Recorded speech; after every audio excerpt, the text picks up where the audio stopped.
So in this particular problem, we have p of x equals x cubed minus 3x squared minus 6x plus 8. And we're given that x equals 4 is a root.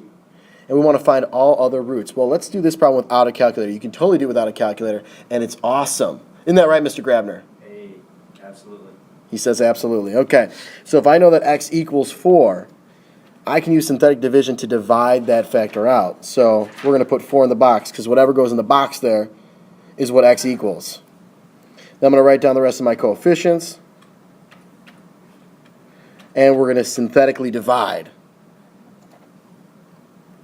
So bring down my 1, multiply, I get 4. Now I have positive 1. I multiply by 4, I get 4. Then I get negative 2 here, and then I multiply by 4, and I get negative 8, and yay, I get a remainder of 0. My constant is negative 2, my x has a coefficient of 1, and my x squared has a coefficient of 1. So I'm left with a trinomial, x squared plus x minus 2.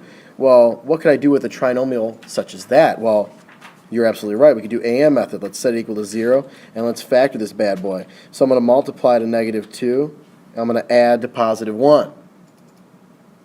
So let's think of my two numbers that are going to multiply to negative 2 and add to negative 1. Well, I could or add to positive 1. So I could have 2 and negative 1, because 2 times negative 1 gives me negative 2. 2 plus a negative 1 gives me positive 1.